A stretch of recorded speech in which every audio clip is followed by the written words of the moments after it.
نحيي عاليا موقع الإلكتروني اليوم 24 على مواكبته لنضالات التنسيقية الوطنية للأساتذة المجازين المقسم الترقية في الشهادة الجامعية. اليوم قمنا بتعليق الإضراب مؤقتا، يعني المجموعة من الأسباب. الإضراب الذي انطلق يوم 19 نوفمبر 2013 ودام أكثر من 111 من نضال الواعي والمسؤول بالشوارع العاصمة الرباط. اليوم أساتذة وأستاذ تنسيقية في جمع عام حر، يعني جمع عام موسع، قاموا بتعليق الإضراب مؤقتا، وذلك لمجموعة من الأسباب.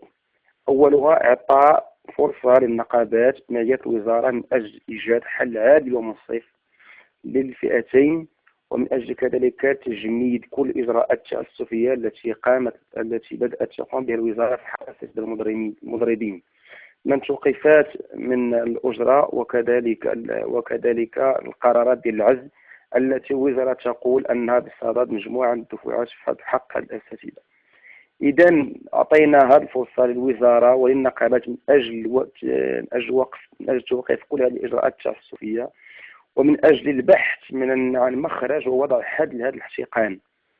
إذا قمنا بتعليق الإضراب، والأساتذة التحقوا بمقرات عملية يوم 12 مارس. في نفس اليوم ديال 12 مارس نفاجأ من قبل وزارة التربية الوطنية ببلاغ، يعني أقل ما يمكن على أنه لعب يعني واستهتار بمصالح التلاميذ. الوزارة تقول في هذا البلاغ بأنها لن تقوم بتوقيف هذه الإجراءات وأنها سوف تستمر، وهذه الإجراءات التعسفية.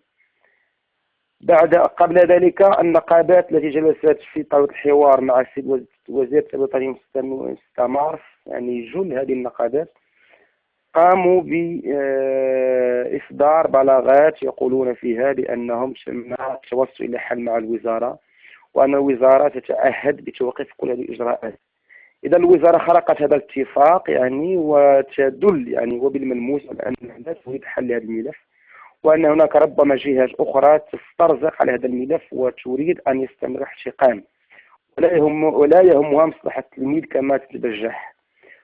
أنا أعتقد أن هناك نية مبيتة في هذا الموضوع، لأنه كان من المفروض أن يتم إصدار هذا البلاغ يعني الوزاري على الأقل في أجل أقصى يوم الجمعة السابق الفارط. التأخر في إصدار هذا البلاغ يطرح علامة استفهام، وخاصة أن وزير التربية الوطنية اليوم هو يوجد خارج الوطن. إذا ربما هناك جهات غير وزير التربية الوطنية، يعني السيد المختار، يعني تريد لهذا الاحتقان أن يستمر، وتريد لهذا التلاميذ أن يظلوا خارج الفصول الدراسية. إذا نحن نؤكد على أن الوزارة هي المسؤولة الأولى والأخيرة عن هذا الاحتقان، وأنا هي التي لا تريد حل الملف. والأساتذة المعنيين بترقية الشهادات أبدوا حسنية في عدة مرات، آخر خطوة المتعلقة بالتحاقهم بمقرات عملهم تدل وبالملموس على ذلك. إذا نحن نؤكد للجميع على أن الوزارة إذا ما استمرت في تعنتها، وإذا ما استمرت في كل هذه الإجراءات التعسفية الإدارية، سوف تجعلنا يعني وتفرض علينا النزول مرة أخرى لشوارع الرباط، وبقوة أكثر وبتنظيم أكثر، نزوح ربما لآلاف الأساتذة والأستاذات سوف في الأسابيع القادمة الشوارع العاصمة الرباط، وذلك التنديد بهذا الاستهتار والتعنت. ولن نقبل بكل هذه الممارسات الماضوية والمفضوحة.